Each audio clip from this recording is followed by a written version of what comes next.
Ah bah tiens, à propos du train, de cette polémique, de cette classe Optimum Plus, Eugénie Bastier, vous nous en parlez ce jour. Bonjour à vous, Eugénie. Bonjour à tous. Oui, vous avez évidemment entendu parler de cette offre réservée à une clientèle professionnelle et régulière qui donne accès à des espaces calmes, autorisés aux chiens mais interdits aux enfants, pour garantir un maximum de confort à bord. L'offre en question s'appelle Optimum, ce qui en bon latin signifie le meilleur. Le meilleur, le confort, c'est un espace sans bambin qui joue et qui rit et qui parfois, je sais, pleure et crie.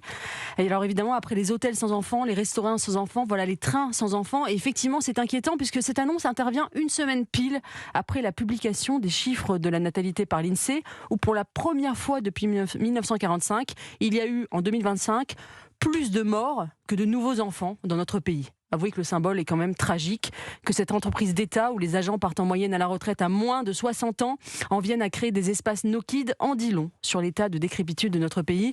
La SNCF aurait pu faire le choix de créer une classe pour les enfants avec des espaces spéciaux de jeux pour eux, comme cela se fait dans certains trains des pays du Nord. Elle a préféré s'adapter à sa clientèle la plus riche et la plus mobile au détriment des familles. Enfin, Eugénie, reconnaissez que certains enfants peuvent être pénibles lors des trajets en train, on l'a tous vécu. Je le reconnais d'autant plus volontiers que la dernière fois que j'ai pris le train, c'était avec mes deux garçons et mon cadet s'est ouvert la tête en rampant sous un carré, une mare de sang dans la rame. Oh là, je remercie d'ailleurs grandement le personnel de la SNCF pour sa gentillesse. Alors oui, on peut évoquer le rôle néfaste de l'éducation positive qui crée des enfants ingérables. Après des années d'éducation laxiste où on enseignait qu'il ne fallait surtout pas mettre de limites aux enfants, nous voilà arrivés à une économie qui les tient à l'écart. Élever un enfant n'est jamais simple, mais l'élever à une époque où il est perçu comme une nuisance par des adultes qui s'offusquent au moindre cri tout en condamnant la moindre réprimande, l'est encore moins. Mais je trouve que cette décision en dit moins sur les enfants que sur ceux que sont devenus les adultes. Et que sont-ils devenus ? Vous savez ce qu'écrivait Saint-Exupéry ?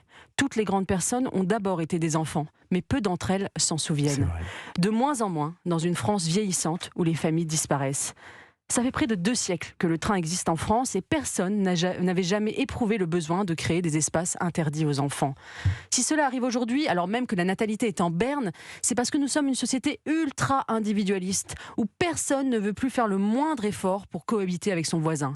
Un train, c'est une société miniature où se croisent des gens de tout âge et de tout milieu. Désormais, chacun veut une offre sur mesure pour voguer d'îlot en îlot de l'archipel français. Nous sommes à une époque de gens pressés, où il faut glisser d'une métropole à l'autre, ses écouteurs dans les oreilles, son masque sur le nez, sa série sur les genoux, non dérangé par le cri d'un bébé ou la conversation d'une vieille dame. Un monde de plus en plus séparé, où les familles vivent d'un côté et les célibataires de l'autre. N'en doutons pas, pour un pays qui n'aime plus les enfants, le terminus est proche. Signature Europe 1, Eugénie Bastier. Merci beaucoup, Eugénie. Bonne journée.